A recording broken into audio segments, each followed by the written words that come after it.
Assalamualaikum warahmatullahi wabarakatuh. Kali ini penulis ingin menjelaskan soal, kalau lihat gini ya lah, kemudi, soal steeringnya sepeda motor. Ini ya wis, anggap aja ini steernya sepeda motor ya. Yang ada di sepeda motor itu untuk kemudi adalah rack angle itu adalah kemiringan. Jadi kalau gini rack angle-nya 0, kalau gini kira-kira 25-30 lah sepeda motor itu, antara 25-20 gitu. Makin tegak atau makin tidur gini ada efeknya, ada bedanya. Kemudian ada, terlihat ya, dari sini ke sini ada jarak. Ini adalah offset.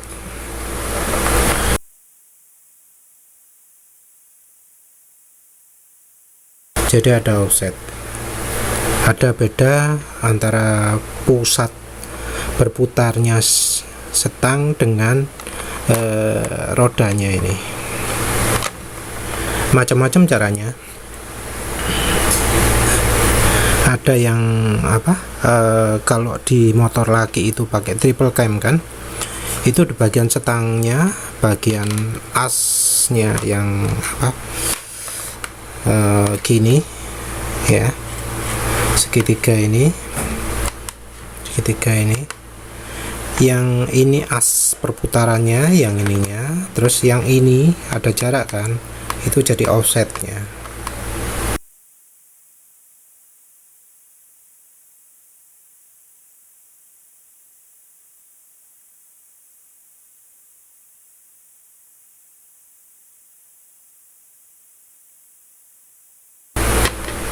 Jadi motor lagi itu, kalau di motor matic, skuter itu ada asnya tetap, terus di garpunya ini, garpunya motor matic itu ada yang maju, ada yang mundur. Terus ininya, bagian di garpunya ada yang maju gini, ada yang mundur. Nanti penulis tunjukkan. Ini loh,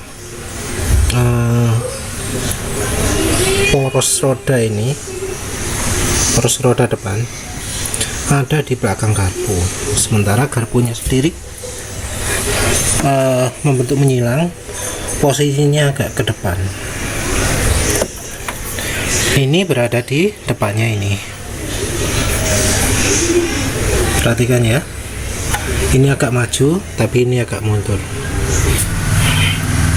Honda Beat ini posisinya di atas, agak maju ke depan, sementara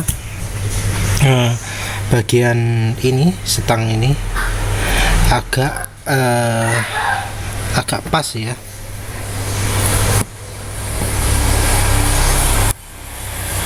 Jadi pas tengah. Ini Suzuki Next 2, posisi dengan setang nggak kelihatan, agak sedikit maju ke depan. Sayangnya nggak ada Suzuki Spin, karena Suzuki Spin beda sendiri, dia agak ke belakang sini, di sebelah sini, jadi di sini asnya, dan ininya pas tengah, itu beda lagi. Nah, efeknya bagaimana sih? Efeknya adalah penggunaan dari rack angle dengan offset ini.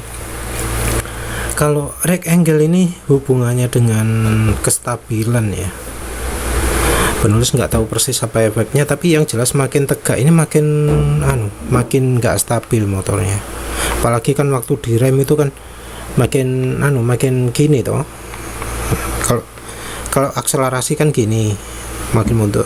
Begitu direm makin tegak gini kan biasanya makin lincah. Jadi kayaknya tegak atau miring itu hubungannya dengan kelincahan. Makin tegak makin lincah, makanya motor-motor GP itu seringnya kemudinya ini lebih tegak, menuntut kemampuan pengendara lebih. Jadi kalau pas jalan kencang itu kadang bisa sampai kehilangan keseimbangan karena setirnya tegak. Kalau motor harian ya biasanya miring 25 gitu biasanya. Terus offset ini gunanya apa? Offset ini gunanya kalau jalan itu dia akan menentukan kecenderungan lurus atau beloknya. Jadi kalau makin ke depan ini motor cenderung makin lurus. Kalau kebalik misalnya gini ya, maka motor cenderung akan belok. Jadi ya beda lah. Beda. Jadi misalnya gini ya, dilepas tangan lurus ya. Kalau gini dilepas tangan dia akan cenderung belok. Kalau sudah belok ya wis belok, enggak akan balik asal. Kalau misalnya gini dibelokkan kanan, dia akan cenderung lurus lagi. Gini kan lagi lurus lagi karena berat motor itu akan menumpu memaksa ke bawah gini, neken ke sini, neken, ditekan, ceret gitu. Nah kalau gini tekan ya nggak membuat dia makin lurus. Kalau ini ditekan makin lurus. Jadi begitu berat ya, ini berat, dia akan dipaksa untuk mempertahankan posisi ini. Kalau begini ditekan, begitu jatuh langsung makin belok. Jadi gini begitu ditekan miring gini ya makin belok malah. Kalau gini ditekan makin lurus. Jadi ini ada beban juga. Nah ini mempengaruhi pengemudian juga. Ini kan setangnya ya, arahnya ya. Kalau kita tiba-tiba arahkan setang gini ya, beban akan jatuh ke bagian ini, bagian sini. Jadi apa yang terjadi? Motor jadi rebah ke kanan. Gitu. Kalau model gini, belokan mendadak gini, motor akan jatuh ke kanan. Nah, oleh karena itu muncul teknik counter steering. Teknik counter steering itu adalah setang langsung disentakkan kanan cerit gitu ya.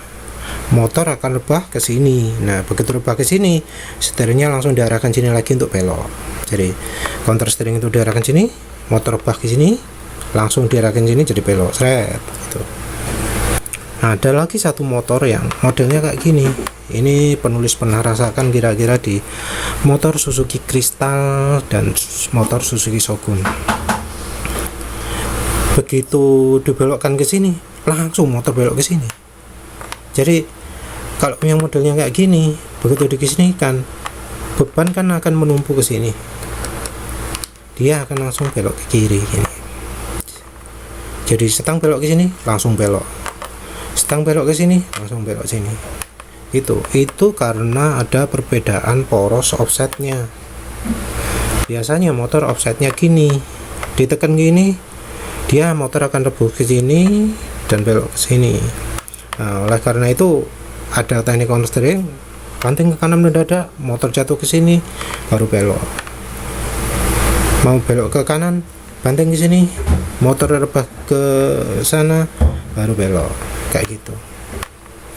Kalau yang gini enak, badan miring kiri langsung belok kiri, badan miring ke kanan langsung belok kanan. Di setang gitu, meskipun badan nggak ikut dibelokkan langsung gini ya, langsung motor belok ke sini karena ada beban, dia akan jatuh ke sini. Jadi begitu gini kan motornya rebah ke kanan, langsung belok. Ini juga sama, kiri motor langsung rebah ke kiri, belok. Jadi itu yang membedakan antara offset itu. Tapi ya kita nggak bisa menilai dari roda saja ya kalau motor matic. Kalau di motor sport, asnya itu selalu di tengah. Nah, offset dilakukan di triple clamp. Untuk motor matic, offset itu dilakukan di garpu depan dan ini T-nya ya, T-nya. Terus ini satu lagi di asnya. Nah, kalau ingin mengubah gimana? Ya offsetnya dikurangi. Baik kalau motor matic mungkin yang lebih mudah merubah di T-nya ya. Kalau motor lagi yang dirubah triple clamp-nya. Kalau merubah sudut itu lebih sulit lagi. Jadi ya biasanya yang dirubah triple clamp-nya yang model sport itu offsetnya kecil, yang model biasa offsetnya besar. Ya wis lah, gitu aja ya. Ini sebenarnya untuk jawab pertanyaan orang barat, dia nggak ngerti bahasa Indonesia sekarang, pokoknya penulis tunjukkan kayak gitu ya. Terima kasih udah menonton. Assalamualaikum warahmatullahi wabarakatuh.